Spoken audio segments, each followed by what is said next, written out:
Olá, olá, olá a todos, bem-vindos, obrigada por estarem desse lado e continuamos a celebração dos 8 anos do CDI Portugal, estamos no segundo dia e obrigado também a quem já desde ontem que nos acompanha nesta viagem que estamos a fazer de inclusão e inovação social e digital. E quisemos trazer para esta celebração 3 grandes líderes que estão aqui hoje connosco e passo a apresentá-los muito rapidamente. Eu sei que o currículo é extenso, mas vamos tentar resumir, ok? Portanto, temos connosco o Rodrigo Baggio, o fundador do CDI, que agora no Brasil se chama Recode. Temos também a Luísa Ribeiro Lopes, presidente do Ponto.pt e a nova coordenadora-geral do programa Incode 2030, e João Pedro Tavares, que integra a direção do CDI Portugal, mas que também, e a ver se eu não me engano agora aqui no nome, João Pedro, mas também é Managing Director da Storm Harbor Securities, é presidente também da ACES, já foi vice-presidente da Accenture e é consultor e assessor de várias organizações e instituições e, portanto, a todos vós, muito obrigada pela vossa presença e disponibilidade. E se quiserem interromper-me já, porque eu disse algo mais asneira, façam favor de o fazer, ok? E todos vocês, de facto, têm um percurso profissional de excelência, ok? E uma envolvência ímpar em projetos de inclusão social e digital. E hoje temos então esta oportunidade única de estarmos aqui convosco para conversarmos um bocadinho sobre liderança no setor da inovação social. O Rodrigo Baggio, para além de fundador e presidente do CDI, que mais uma vez agora no Brasil se chama Recode, também é presidente da direção do CDI Portugal e é um privilégio termos o Rodrigo aqui connosco e permitam fazer este rápido contexto e dizer que em Portugal estamos a celebrar então 8 anos de vida, mas o CDI já começou há 26 anos. Portanto, nós ainda estamos um bocadinho longe de atingir esse número e começou porque o Rodrigo teve um sonho em que via jovens de meios socioeconómicos mais desfavoráveis aqui nas favelas do Rio de Janeiro que estavam a usar a tecnologia para conhecer melhor a realidade onde viviam, para identificar problemas e usar a tecnologia também para resolvê-los. Entretanto, o CDI escalou para outros países e a verdade é que a rede global do CDI continua com a mesma missão, que é transformar vidas pela tecnologia e estamos todos muito concentrados em trazer ética e valores para implementar a tecnologia e combater a exclusão digital. Rodrigo, pergunta já. Como é que se lidera uma organização na área da inclusão social em tempos de pandemia? Isto é, se partir do pressuposto que uma das várias funções de um líder é trazer mais inovação, como é que isso acontece nessa altura, não é? Ou nesta altura, e como é que se continua a motivar a criatividade nas equipas, a partilha e a inovação, que é essencial para qualquer setor, mas quando neste momento em particular que vivemos estamos mais privados do contato físico e pessoal. Portanto, como é que se lidera uma organização especificamente na área da inclusão social?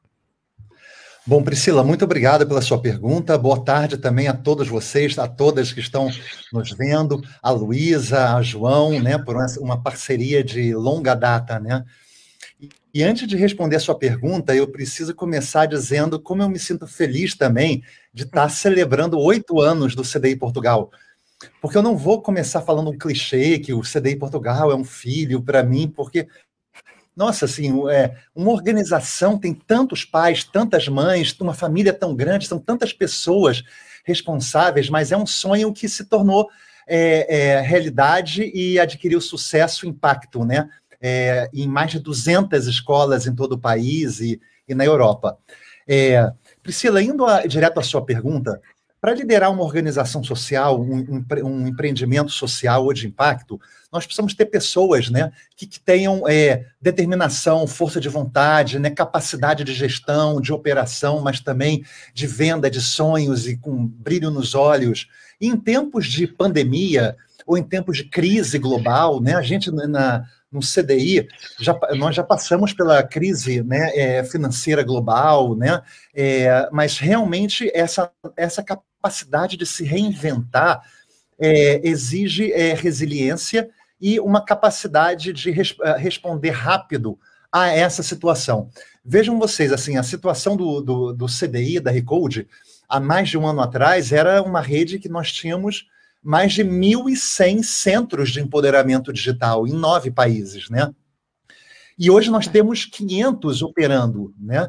E os outros a gente está no processo de buscar ajudar a reabrir, porque principalmente os do Brasil estão numa situação de focar ações emergenciais, né?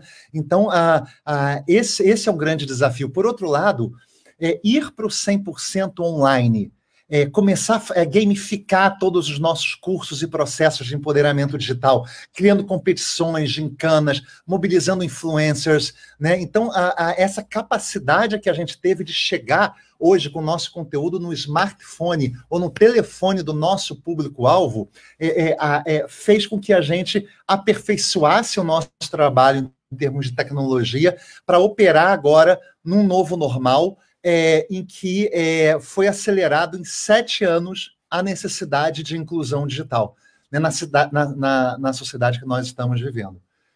Ô Priscila, se você quiser eu falo mais, né? Mas se você quiser eu paro aqui para dar oportunidade. Eu tenho várias questões e vou tentar, enfim, vamos ver se conseguimos passar por elas e aproveito ainda, Rodrigo, só para, já que está com esse entusiasmo, e que bom, porque nós também, e está a falar de pessoas, não é? Da própria parte das equipas.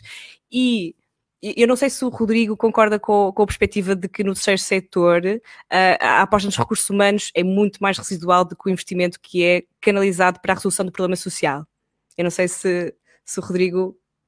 Enfim, mas para que o problema social seja resolvido, não faz sentido apostar, ou não fará sentido apostar na qualificação e na valorização das próprias equipas? Eu tenho certeza de que uma organização ela tem impacto a partir das pessoas e dos talentos que fazem parte dela, né? Pessoas constroem uma organização. Então, fazer uma excelente gestão de pessoas, né, engajando, é fundamental. E também o crescimento dessas pessoas, como essas pessoas podem crescer na organização. Assim como muitos dos nossos alunos viram educadores, viram coordenadores, né, de centros, né? Então, é muito importante valorizar talento nesse momento, principalmente numa situação em que nós, por exemplo, da Recode, tomamos uma decisão de ser remote first, ou seja, decidimos ser sempre trabalho remoto. Então, como motivar pessoas, engajar pessoas, como nós estamos fazendo para ter mais performance em produtividade, mesmo também trabalhando no 100% online? Nós estamos aprendendo com outras organizações, mas, sem dúvida, criar situações para engajar o nosso time, né, com as nossas metas, com as inovações, com os nossos sonhos, né, de forma criativa, online, criando uma série de formas de engajar esses times e essas equipes, é um desafio que a gente tem conseguido cumprir bem, ainda que 100% online, né? Certo. Rodrigo, obrigada. E João Pedro, passando-lhe a bola agora para si. Então, que perfil deve ter um líder numa organização não governamental? Que perfil é este?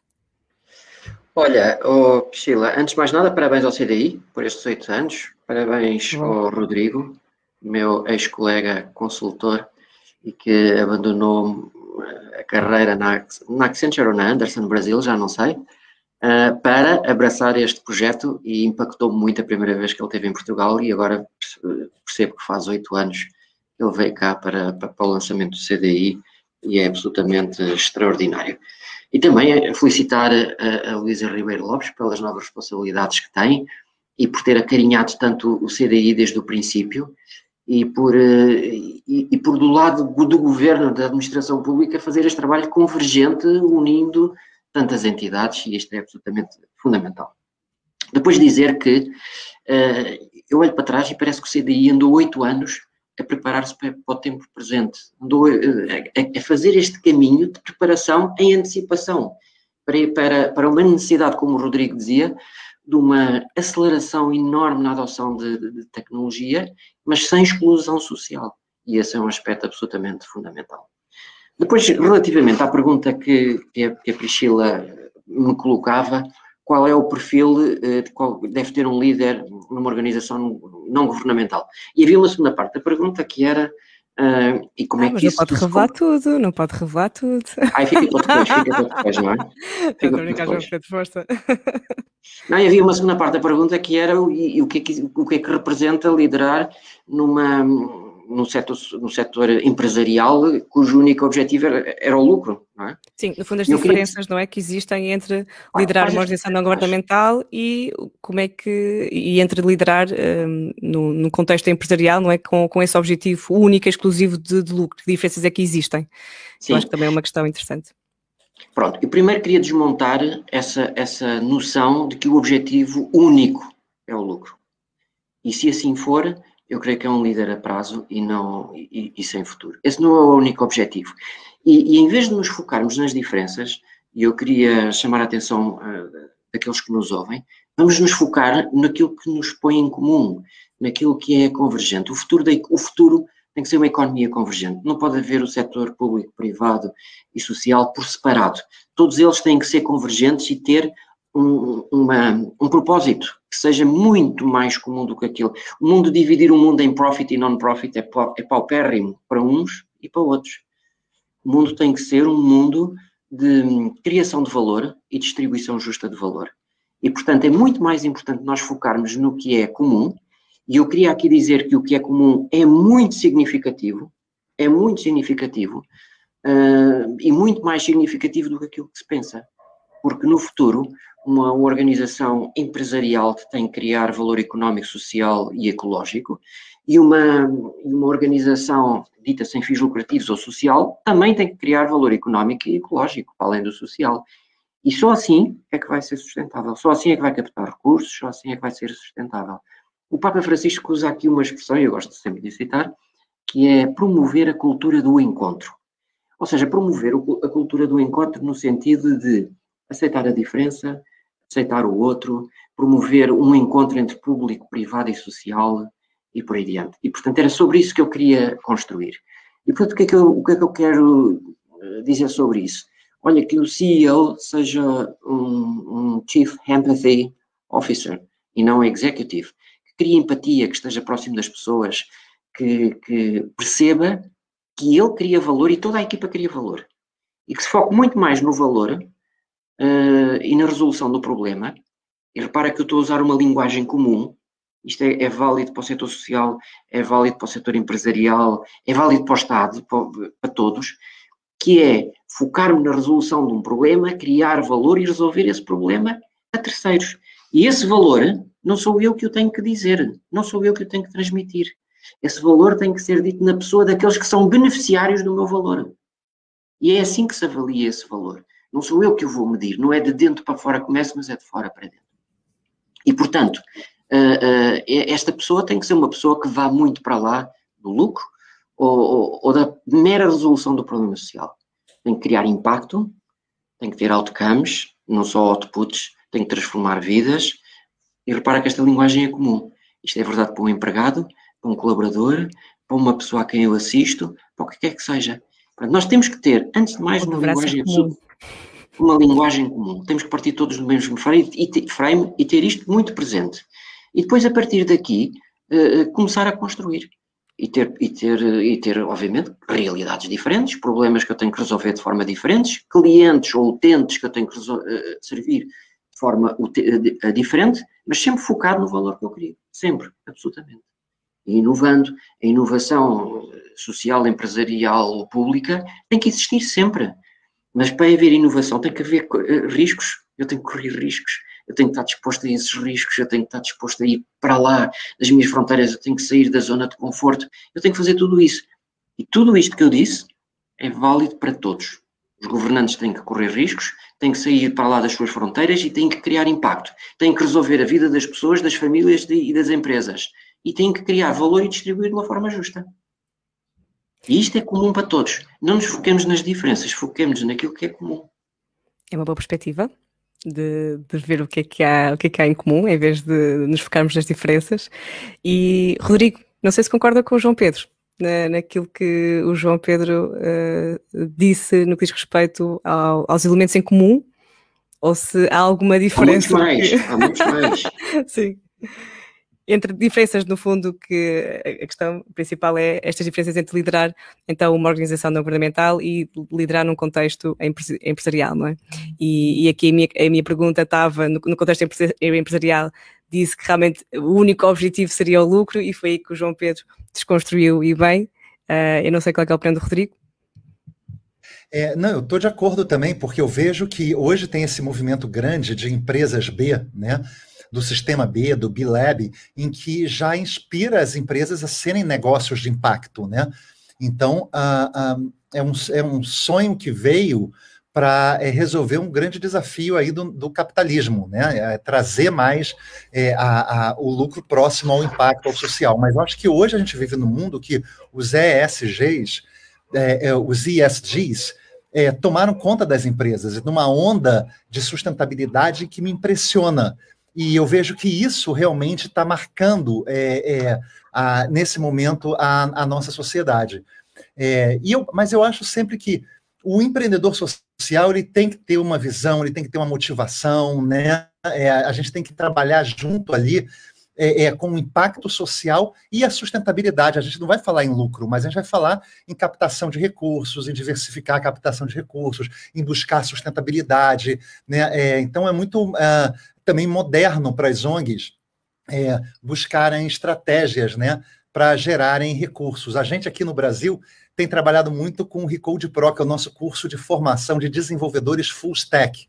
Imagina formar jovens em baixa renda, priorizando negros, mulheres, LGBTQ, mais em 580 horas para ser um desenvolvedor full stack, né? Em plena pandemia, um mês depois da formatura, né, a gente tem 36% dos alunos que conseguiram emprego e 60% dos alunos estão em processos de entrevista, né? Então, acho que isso mostra também essa capacidade da gente criar programas transformadores, né, mas que também gerem renda, né, para as nossas organizações. Sem dúvida. Luísa, e enquanto coordenadora geral do programa Encode 2030, que é o programa nacional que é o maior de política pública dedicado ao reforço das competências digitais, e estando nós perante líderes, e a Luísa própria também obviamente ser uma líder, mas o que é que se pretende destes líderes, ou o que é que gostaria que fizessem neste trabalho de inclusão social e digital? Está aí mute. Isto é a frase típica. Exato, peço desculpa. Obrigada. Eu também, antes de mais, queria felicitar a CDI Portugal pelo aniversário, 8 anos.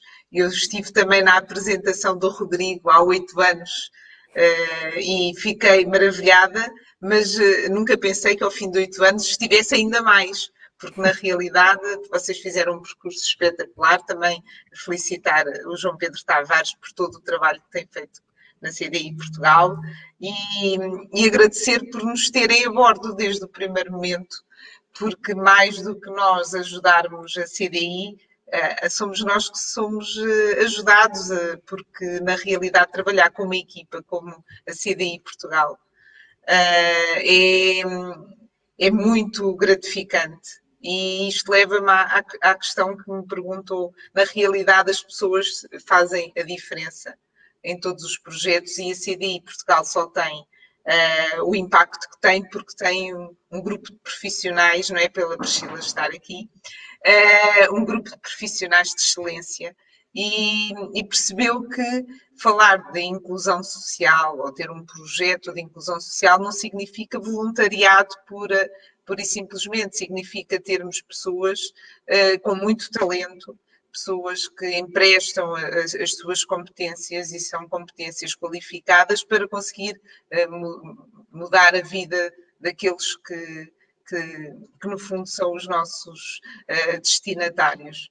E isto, passando agora para as lideranças e para o Encode 2030. Luísa, deixa agradecer também pelo facto de terem aceito este nosso desafio desde o início, não é? Porque isto funciona dos dois lados, não é? Não é só de um, portanto, agradeço também por isso. Claro que sim, obrigada. Na realidade é um bocadinho isso que eu queria dizer.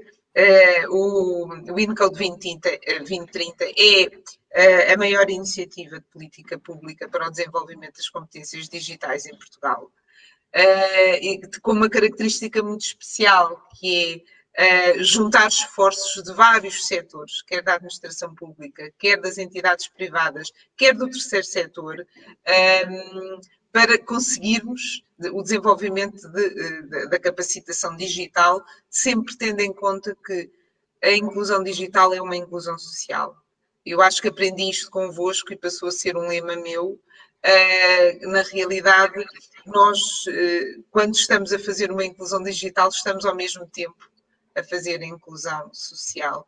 E na realidade, se alguma coisa a pandemia nos ensinou, é que as pessoas estão sempre em primeiro lugar. E quando tivemos que ir todos para casa para tentar resolver um problema de saúde pública, fomos, porque colocámos, no fundo, uma emergência de saúde pública, uma emergência de poupar a vida das pessoas e a saúde das pessoas em detrimento da economia, e preocupámos-nos em colocar as pessoas em primeiro lugar. Se aprendemos isso, agora acho que está na altura de refletir, agora que temos que fazer uma aceleração económica, obviamente, também para bem das pessoas, e uma aceleração de inclusão social, porque vamos ter problemas graves de inclusão social.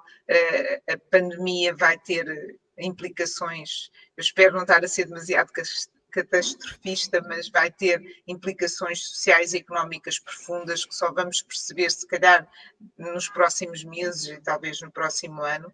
E mais do que nunca vamos ser chamados a uma emergência grande para trazer as pessoas para o digital, como forma de elas também poderem ultrapassar estas dificuldades. O mundo nunca mais voltará a ser como antes e cada vez mais a capacitação digital vai ser a melhor forma de inclusão digital. Quanto aos líderes... E perguntar se é aí que entram os líderes, depois deste contexto que a Luísa fez, se é aqui que entram eles. Eu acho que o líder pós-pandemia e o líder digital não é diferente do outro. Um líder só é líder se tiver pessoas para liderar e se tiver uma equipa. E as equipas são efetivamente aquilo que... Nós temos que ter equipas felizes, equipas motivadas. O papel do líder é tentar encontrar a melhor forma das pessoas estarem motivadas para conseguirmos atingir um fim comum. No caso da CDI Portugal, é um fim de inovação social, é um fim de inclusão social. Noutros casos será o lucro, mas não só o lucro, nunca pode ser só o lucro. Aliás, ainda bem que estamos a fazer este percurso em que a transição digital e a transição verde estão na ordem do dia de todas as organizações, quer da administração pública, quer, sobretudo, organizações privadas. Nós temos que contar com as empresas têm um papel fundamental, as empresas com fins lucrativos têm um papel fundamental para nos fazer uma transição digital e uma transição sustentável, por forma a conseguirmos atingir os objetivos do milénio. E na realidade, tudo aquilo que nós queremos atingir, nós não vamos conseguir fazer sem as empresas que têm fins lucrativos. E as empresas também sabem isso e sentem que só vão conseguir fazê-lo se tiverem as pessoas a bordo e se tiverem uma economia e uma inclusão social grandes. Porque se as empresas não tiverem, e viu-se agora no âmbito da pandemia, que as empresas vendem às pessoas. Portanto, as pessoas têm que estar bem, têm que ter capacitação, têm que ter as competências necessárias para aceder aos serviços e têm que ter poder económico / social para o fazer. Nós sabemos que a exclusão digital mapeia-se com a exclusão social. Normalmente, os que têm acesso à literacia, aos meios tecnológicos, que vivem nas grandes cidades, cujos os agregados familiares têm um nível de rendimento grande, acedem à panóplia de serviços cada vez maior que o digital nos dá. Todos aqueles que não têm acesso a isso tudo, por várias razões, por questões económicas e sociais, por questões de género, por questões de coesão territorial, que é um problema também que está muito na ordem do dia. Nós não podemos ter um grupo de pessoas que têm acesso a tudo em determinadas cidades e outras que estão completamente excluídas no mesmo país e no mesmo planeta, porque não, porque isto no fundo é tão pequenino. Aliás, viu-se com a pandemia, não é? Portanto, ficámos todos vulneráveis da mesma forma, independentemente do sítio onde estávamos no globo. Portanto, basicamente é isso. O líder é aquele que junta estes esforços todos e que trabalha juntamente com os seus liderados. No .pt nós criámos um grupo de WhatsApp chamado Pandemia, no primeiro dia, antes de irmos para casa, para nos conseguirmos juntar e aproximar, e temos feito um percurso que vamos alterando à medida que esta situação se alterou também. Fomos todos trabalhar para casa e temos tentado acompanhar. No início, como sabem, as coisas eram vistas de uma forma diferente. O primeiro confinamento aqui em Portugal foi visto de uma forma diferente deste segundo. No segundo há um cansaço digital muito maior, há um cansaço das próprias pessoas. Portanto, nós temos tentado vir a adotar. A última coisa que fizemos foi um plano de apoio psicológico, em que todos os colaboradores podem aceder a especialistas em termos de psicanálise e psicoterapia, para poderem ter ajuda, e temos tido as pessoas mais ou menos felizes, apesar desta distância. Muito bem. E eu não sei, enfim, eu tenho aqui várias questões, eu vou tentar controlar, porque eu sei que se as colocar, que vamos precisar de uma conversa à parte, ou um segundo nível de conversa, ou um 2.0, enfim, mas eu estava aqui a pensar, enquanto a Luísa estava a falar, de que realmente a pandemia chegou a todo o mundo, não é? E não houve diferenças quanto a isso, mas estou curiosa para saber se pelo menos a percepção da importância do terceiro setor neste período de pandemia. Portanto, no Brasil, não sei se há diferenças, Rodrigo, o que é que este período então de pandemia nos mostrou de uma forma global sobre a importância do terceiro setor? O que é que nos pode dizer nesse contexto? Totalmente. No Brasil, no ano passado, nós batemos o recorde de doações filantrópicas na nossa história. Nunca foi doado tanto, por tantas pessoas, né? E foram justamente as ONGs que se mobilizaram, que se uniram para criar essa rede de apoio, recebendo doações e criando processos de distribuição no Brasil inteiro. Foram as ONGs comunitárias, que estão na última milha para a distribuição dessas doações. Então, a necessidade das ONGs realmente ficou muito claro nesse exemplo de um país da proporção do Brasil, com um governo que não liderou as ações emergenciais e que a sociedade civil organizada, ONGs e empresas saíram e criaram as grandes redes de apoio que permitiram à nossa sociedade chegar onde nós estamos chegando. Né? Existe um dos movimentos, Unidos pela Vacina, que empresários, né, e ONGs participam. E nós criamos um outro movimento chamado Catalyst 2030, com dezenas de ONGs juntas em colaboração, com o objetivo de trabalhar juntos para gerar resultado. Então, a gente estava mapeando os 5.500 municípios brasileiros. E chegou um momento em que faltavam 1.000 municípios. Então, foi a nossa mobilização das ONGs, né, através do Catalyst, que fizeram em uma semana, de 1.000 municípios que faltavam informações para entrar no processo, chegarmos a 70, e depois, na outra semana, a 0. Então, isso mostra realmente a relevância e a importância das ONGs, né, nesse momento em que nós estamos vivendo. Incrível, incrível. Já agora... Sim. Força, Luísa. Não. É que essa questão é muito interessante, porque nós no .pt, logo no início da pandemia, nós tivemos um aumento muito grande do registro de domínios, uma presença na internet, e notámos a quantidade de instituições de solidariedade social que na altura criaram o seu domínio, criaram o seu site para apoiar pessoas. E como nunca tivemos pedidos de apoio, que nós acedemos a todos, nós não tivemos uma única entidade que nos tenha pedido apoio que nós não tínhamos acedido, para ajudar no âmbito da exclusão social. Aliás, uma das grandes redes no âmbito do Banco Alimentar contra a Fome foi a rede de emergência alimentar, toda feita online, em que nunca como no início da nossa pandemia, tivemos tanta gente a apoiar aquilo que o Rodrigo diz. Obviamente que o Brasil tem uma dimensão, quando ele fala em 5.500 municípios, eu até me assusto, como é que é possível gerir?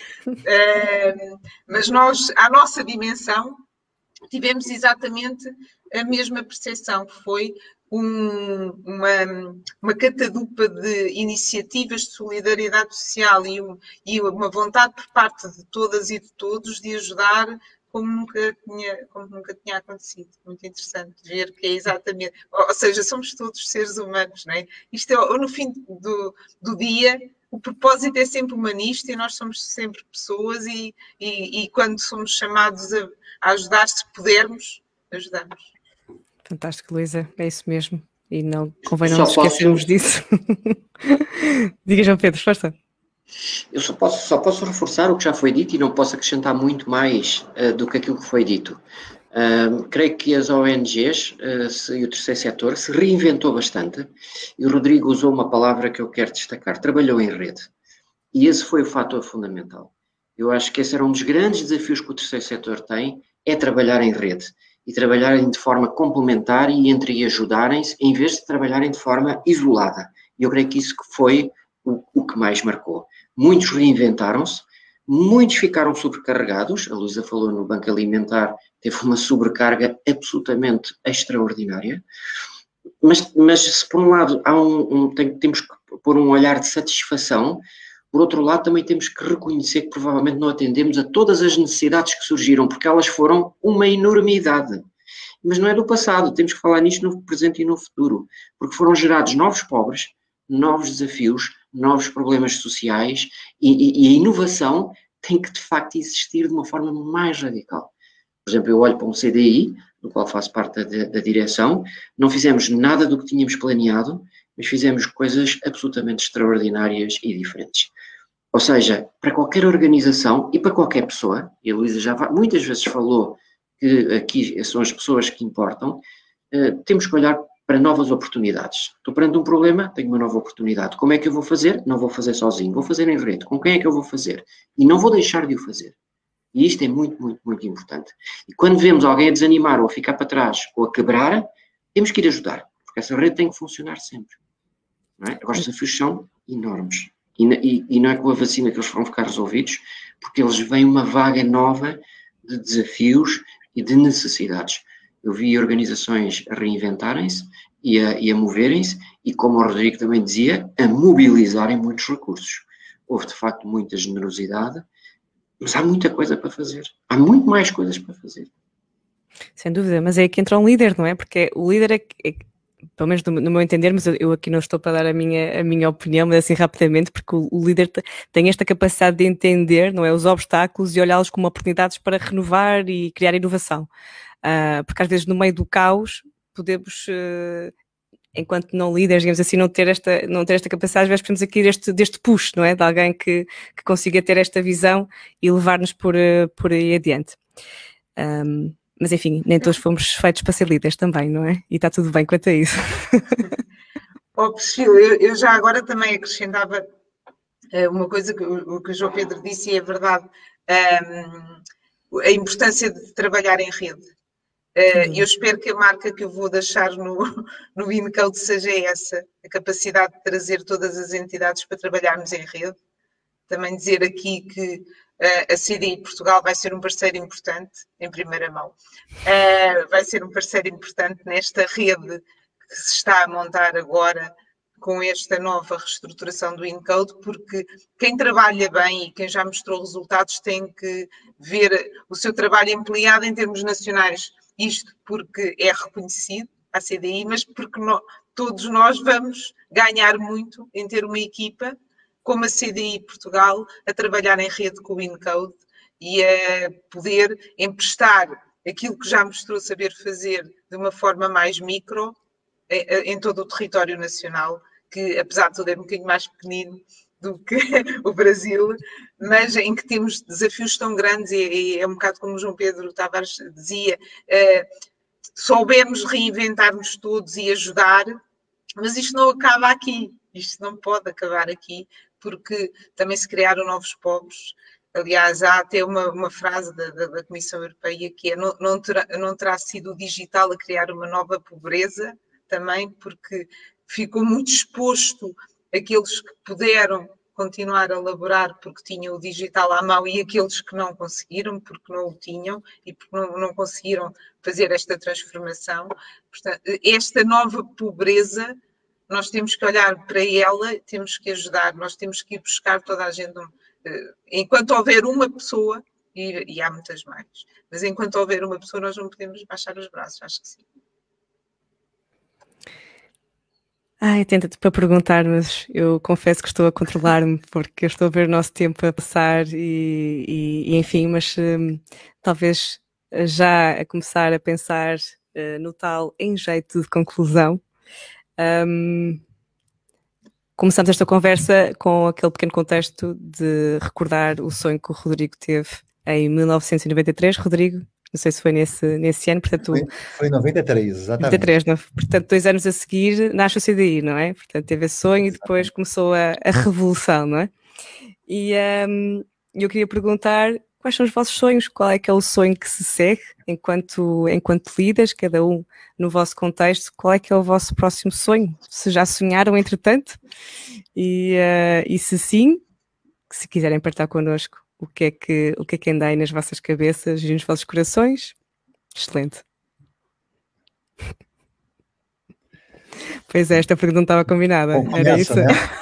Então, não, e só porque a Priscila realmente falou no sonho, mas foi um sonho literalmente. Eu comecei a programar aos 12 anos de idade, e aos 12 anos de idade eu comecei a trabalhar na área social, com meninos de rua, no centro da cidade do Rio de Janeiro.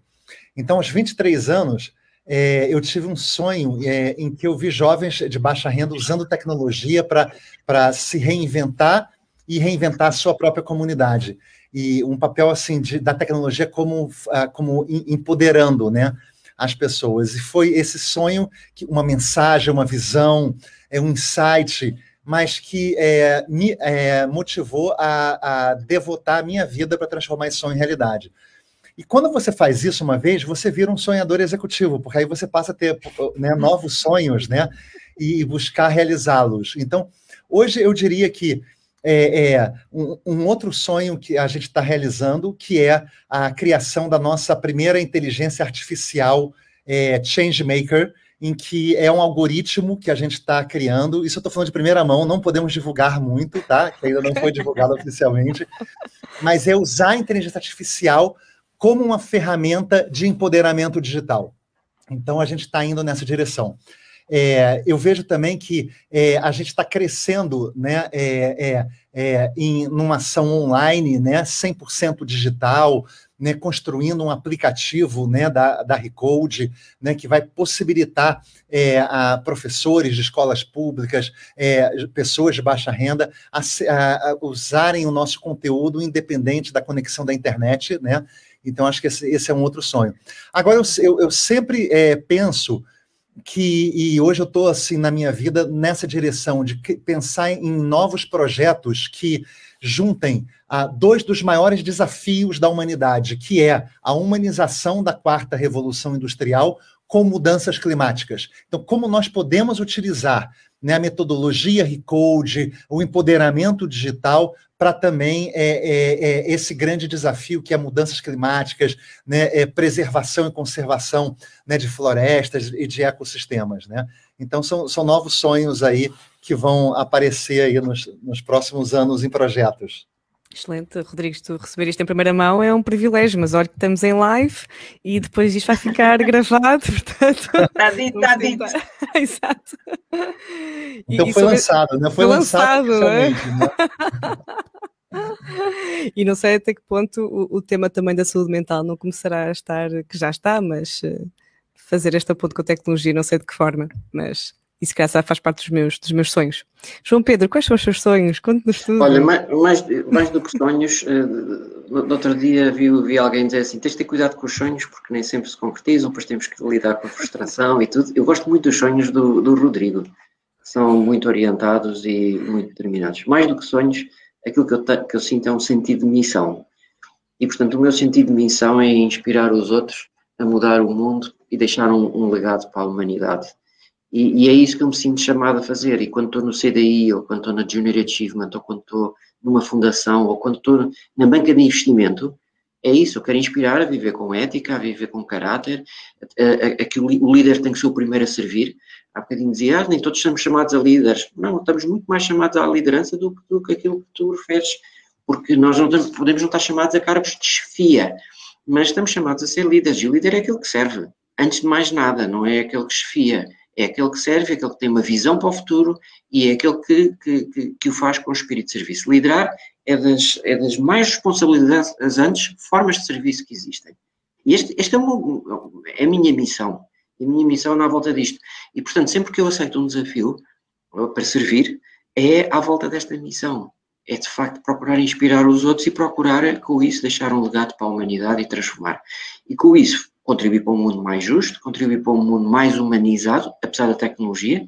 Eu tive uma carreira de consultadoria e sou muito techie e gosto muito da tecnologia, mas percebo os perigos que estão associados. A tecnologia não é boa nem má, depende do uso que lhe dermos. E, portanto, quando nós falamos como a Luísa, eu uso a tecnologia para a inclusão social, ou como o Rodrigo, eu uso a tecnologia para ir aos bairros de lata ou às favelas no Brasil e para que aqueles jovens possam ser transformados e sejam eles os transformadores, os change makers, a tecnologia é boa, não é? Agora, a tecnologia não pode desumanizar a sociedade, não pode afastar-nos, tem que nos aproximar, tem que fazer tudo isso. E a ética não vai estar na tecnologia, vai estar nas pessoas.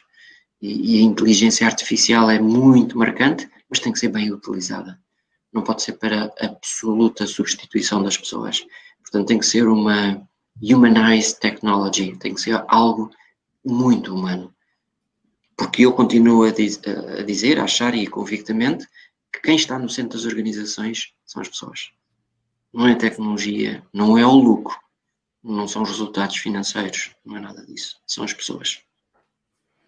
Sem dúvida alguma. Luísa, não sei se quer partilhar agora connosco os seus sonhos. Olha, eu é assim, vocês são tão inspiradores que eu ficava só a ouvir e não dizia nada. A Luísa também não se inspira. Isso não vale. Vou passar a ser também uma sonhadora executiva, adorei. Acho que é ótimo.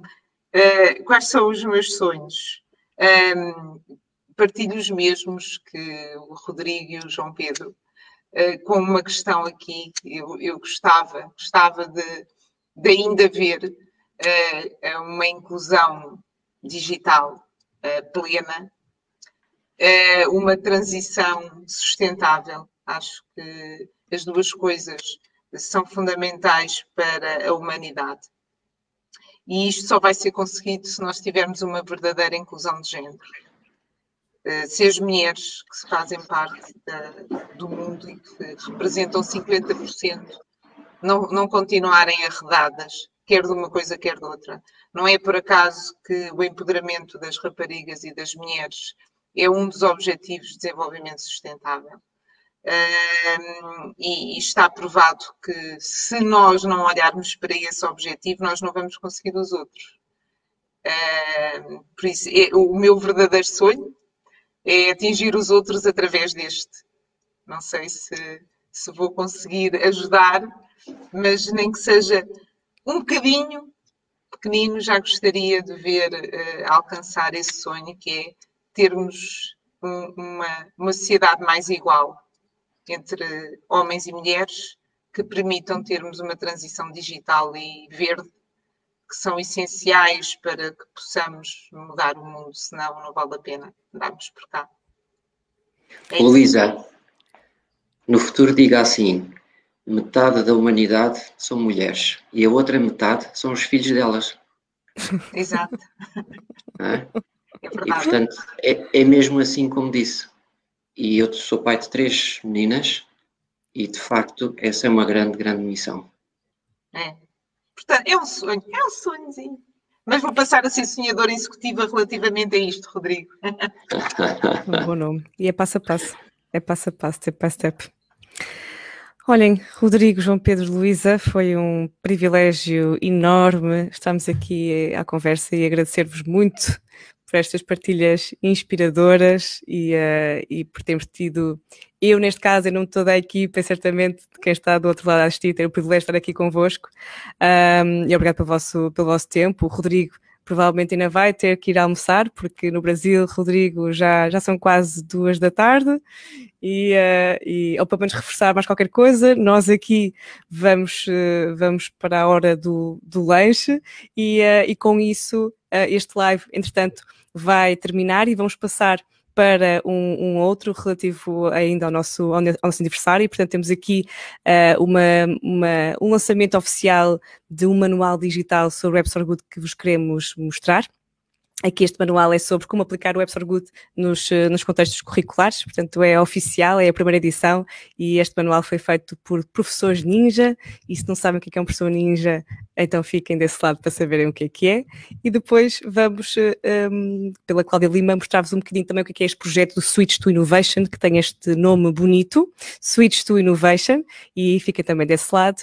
E a seguir, de forma imperdível, vamos ter a mensagem de um outro líder, que é o João Barás, e o João Barás vai depois finalizar este nosso aniversário com uma mensagem simples, curta, como é habitual, mas significativa, e depois logo a seguir, não percam uma pequenininha coisa para quem não conhece a equipa do CDI Portugal, ficar a conhecer as pessoas, não é? Porque é disto que falamos, de pessoas, e fiquem desse lado. Rodrigo, João Pedro, Luísa, obrigada pelo vosso tempo. Obrigado. Obrigado e parabéns ao CDI Portugal. Obrigada. Que bom, Rodrigo. Parabéns. Obrigada, João Pedro, Luísa. Um beijinho e até já. Um abraço. Obrigado. Obrigado. Parabéns.